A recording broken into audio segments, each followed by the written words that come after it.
எல்லாருக்குமே அவங்களோட குழந்தை பருவத்த வந்து மொத்தமா நம்ம ஸ்பெண்ட் பண்ற இடம்னு பார்த்தா ஸ்கூல். அங்க தான் நெறைய மெமரீஸும் கிரியேட் ஆகும். அட் த சேம் டைம் நெறைய ட்ராமாவும் கிரியேட் ஆகும். இங்க வந்து மும்பைல வந்து ஒரு பையனுக்கு டோட்டலா அவன் லைஃப்ல வந்து சைல்ட்ஹுட் ட்ராமா அத குடுக்குற மாரி ஒரு சம்பவம் நடந்திருக்கு. 40 வயசான அவங்களோட இங்கிலீஷ் டீச்சர் இந்த பையன வந்து பல மாதங்களுக்கு அப்யூஸ் பண்ணியிருக்காங்க. அதுவும் 2023 டிசம்பர் டைம்ல ஆரம்பிச்ச விஷயம் இப்ப தான் வெளிய வந்திருக்கு. 2023 டிசம்பர் அப்போ இந்த ஆனுவல் ஃபங்ஷன்ஸ்க்காக எல்லாருமே வந்து ரிஹர்சல் பார்ப்பாங்க, பிரிப்பேர் ஆவாங்க. அந்த டைம் இந்த டீச்சருக்கு அந்த பையன புடிச்சு போய் அந்த பையன அடிக்கடி எங்கனா வெளிய லக்ஸுரி ஹோட்டலோ எங்கேயா தனியா கூட்டிட்டு போய் அந்த பையனுக்கு ஆல்கஹால் கொடுத்து 18 வயசுக்கு மேல மட்டுமே குடிக்கணும்னு இருக்கிற ஒரு விஷயத்த 16 வயசு பையனுக்கு ஊத்தி கொடுத்து அந்த பையனை வந்து அபியூஸ் பண்ணியிருக்காங்க. இது வந்து ஆரம்பத்துல அந்த பையனுக்கு பயங்கர ட்ராமாவை கிரியேட் பண்ணி டிப்ரெஷன், ஆங்ஸைட்டி இந்த மாதிரியான விஷயங்களை அவனுக்கு காஸ் பண்ணியிருக்கு. அதையும் வந்து சமாளிக்கிறதுக்காக அந்த டீச்சரே அந்த பையனுக்கு ஆன்டி ஆங்ஸைட்டி பில்ஸ் பிரிஸ்கிரிப்ஷனே இல்லாம எந்த ஒரு டாக்டர்ஸோட பிரிஸ்கிரிப்ஷனும் இல்லாம ஆன்டி ஆங்ஸைட்டி பில்ஸை வந்து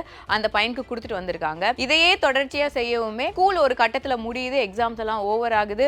இந்த பையனுக்கு ஆனா அந்த டைம் ஒரு ரிலீஃப், இவங்க கிட்ட இருந்து நம்ம தப்பிச்சிட்டோங்கிற ஒரு ரிலீஃப் இருந்துச்சு. ஆனா ஸ்கூல் முடிஞ்சதுக்கு அப்புறம் அவங்க பேரண்ட்ஸ் பார்த்த விஷயம், அந்த பையனோட பேரண்ட்ஸ் பார்த்த விஷயம், இந்த பையன் கிட்ட இருக்கிற மாற்றம், நிறைய ஆங்ஸைட்டி, ஒரு மாதிரி டிப்ரெஸ்டாவே இந்த பையன் இருக்கிறத பார்த்து கூப்பிட்டு பேசினப்பதான் இந்த பையன் தனக்கு நடந்த எல்லா விஷயத்தையுமே ஓப்பன் அப் பண்றான். அவன் டீச்சர் அவங்க கிட்ட எப்படி நடந்துக்கிட்டாங்க அப்படிங்கறத சொல்றப்போ அவங்க பேரண்ட்ஸ் வந்து தயங்குறாங்க, வெளியே வந்து இதை சொல்லலாமா வேண்டாமான்னு. அந்த லீவ் பீரியட கூட தாக்கு பிடிக்க முடியாத அந்த டீச்சர் இந்த பையனுக்கு திரும்ப கான்டாக்ட் பண்ண ட்ரை பண்றாங்க. திரும்ப கான்டாக்ட் பண்ண ட்ரை பண்ணப்பதான் அவங்க பேரண்ட்ஸ் வந்து இதோட இதை நிறுத்திக்கணும், இதுக்கு வந்து கண்டிப்பா ஏதோ ஒரு ஆக்ஷன் எடுக்கணும்னு போலீஸ் கம்ப்ளைண்ட் கொடுக்குறாங்க. அந்த டீச்சரை அரெஸ்ட் பண்ணி போக்சோ சட்டத்துல போட்டிருக்காங்க. பட் நம்ம என்னதான் நம்ம ஸ்கூல் பீரியட் வந்து ரொம்ப எல்லாருக்குமே மெமரி ஏதோ ஒரு இடத்துல கிரியேட் பண்ற மாதிரி இருந்தாலுமே இந்த மாதிரியான பீப்புள் இருக்கிறதுனால தான் நிறைய குழந்தைங்களுக்கு அவங்க வாழ்க்கையில ஸ்கூல் பீரியட் அப்படிங்கறதே வெறுக்கத்தக்க விஷயமா மாறிட்டு இருக்கு. அந்த சொசைட்டியுமே ரொம்ப அந்த செக்யூரிட்டி அப்படிங்கிற ஒரு விஷயம் எங்கேயுமே இல்லாத மாதிரி போயிட்டு இருக்கு.